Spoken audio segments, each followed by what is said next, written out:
All right, so let's work a little bit more with what we've done previously in regards to the structure and refactoring of things. And what I want to do is, and this will be in your lesson at the bottom of this video, I've created a new rule file to keep all this stuff from working properly.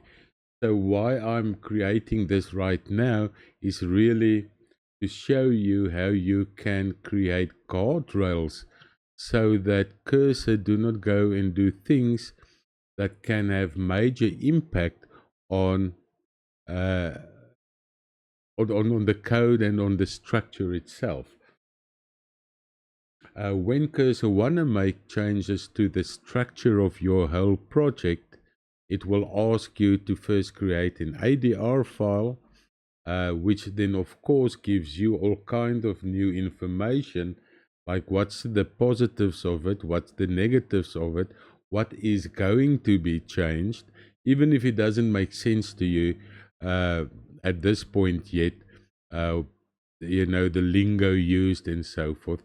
Don't worry about it too much, for the simple reason that yes, it's for you, but also it is context for AI, for cursor. So whatever is in the ADR file, the positive, the negatives, you'll actually make sense of 99% of it. And do not hesitate to ask questions in cursor if there is something you don't understand in the ADR file, because it's obviously more knowledge that you gain and you now know another thing, right? So I just want to show you uh, a rule that I want to add, and I'm just going to paste it in here. All right, I didn't paste it yet or copy it yet. Let me just grab it. Just give me 1 second.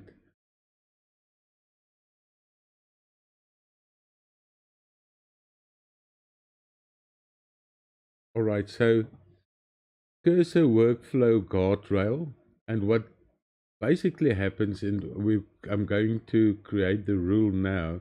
Let me first create it, then I can show it to you properly.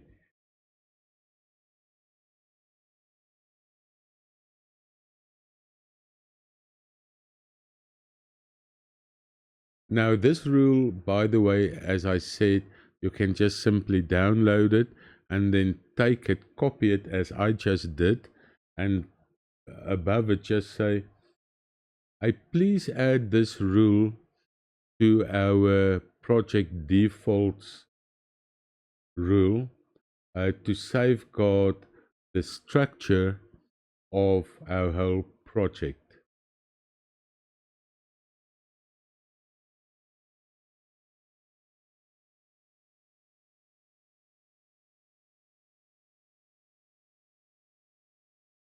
And let's see what it will do. Now, when you create a rule, always test the rule, right?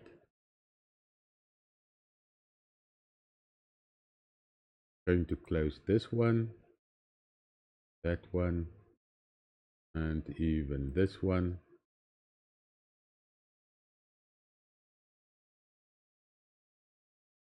Well, I'll open this one up so long.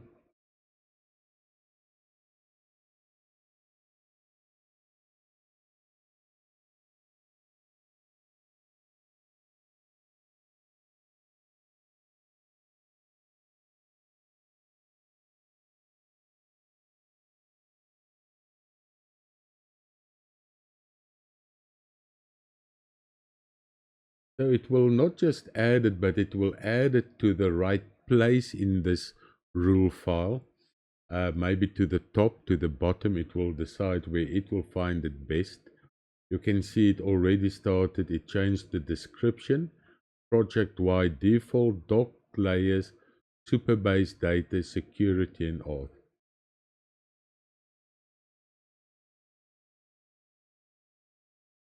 and there in green, so green always mean, as I said, add to a file, right? So there you can see it added it to the bottom.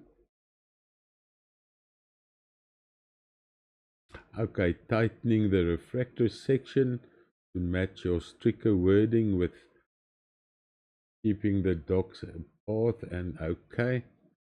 So it even updated it a little bit, right? So whatever I gave that's there in the lesson, it made it even better for us. And you can go through it, read through it, and so on. But I want to do now is to say something. I create me a new document with a database table that keeps the stock of the merchandise that we want to sell.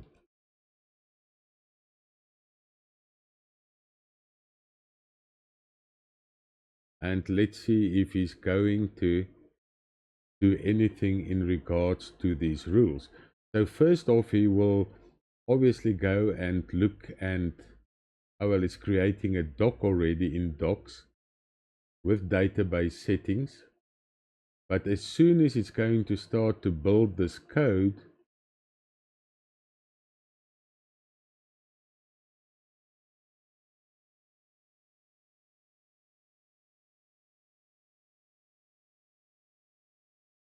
all right, and look here at the bottom.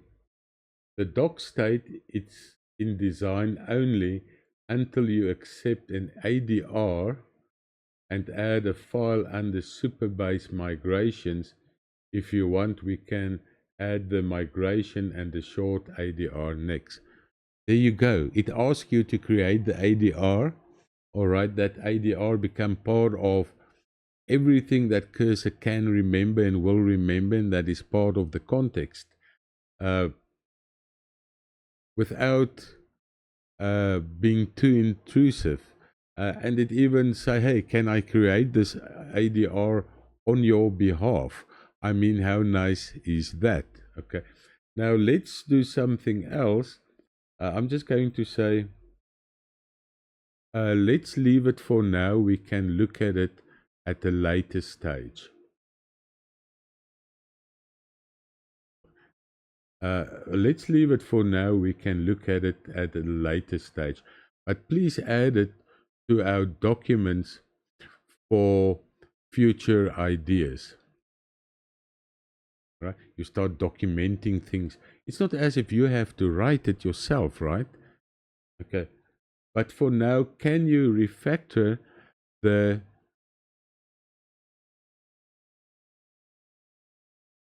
home page for us?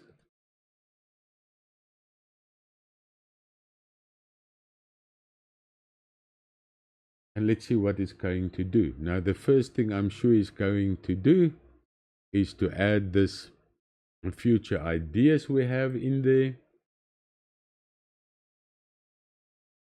And you know, when you have these ideas, all right, you can later say, all right, you know what, go and have a look in our ideas MD file. Is there anything in there that will really impress this client we programmed this, or that will make this program even better than it is right now? Okay, there you can see how we added, it's in green, it added some ideas, the future ideas.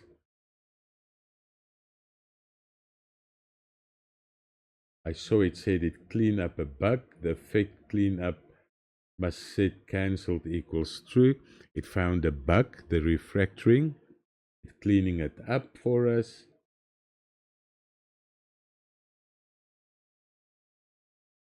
Wants us to run it. Run something else.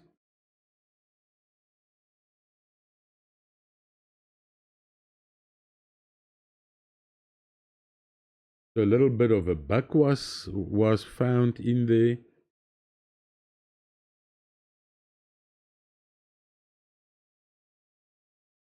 I would like to see what it came up with in his refactoring. Okay, here's what changed. Future ideas, very nice. Homepage, what it changed is behavioral enhanced. I mean, we haven't even opened the homepage as yet, right? Loads, API menu item, handles a board or unmount, exposes with use memo for the two category lists, all menu main body UI, intro error alert, loading empty states, and the two menu section blocks split into small inner components. That's very nice. It ran an npm test, complete successfully. It ran its own test. I briefly introduced the cleanup bug. Instead of true is the new hook. It is fixed, so in-flight requests do not update state after unmount. All right, so of course no structural data has been changed here. If there was structured data that needs to be changed, it will come back and say, oh, where's your ADR? You know, let's create an ADR first. It will create it, you go through it. Oh, so this is big changes. This is what's going to change. You know about it. Cursor knows about it. It knows why. It's got everything to then continue. With refactoring, basically, it found a little bug and it improved the code a lot, right? With especially on the navigation bar and so forth. So I'm very happy. You know, of course, every time you make code changes like this, just go and check, is the menu bar still working right? You know, is the index page still operating as you planned, and so forth. But yes, your code has been optimized. You have a system of refactoring, of how to do it right, how to do it wrong. And that's really all I want to say about it for now. Do me a big favor, read through this rule that we've created. It is not a difficult rule to read. It just very much tell you, you know, the sequence of things, what it can do, that it should go, and first create the ADR for structural data, etc., etc. Easy to read, but still a nice read for you. And yes, with refactoring, no, you don't need to understand the code itself. You need the rule files. That means you can, well, in the old days, as a coder, you need to understand all that code and then see how the code was changed. With AI, not needed anymore. All right, so you can refactor for any computer language, if you know it or not, and it will give you the output. And you can see the output that was given. That's part of that rule file to say what it changed, why it changed it, all those things without you even needing to know how the code works. So that's it. I'll see you in the next lesson. Bye.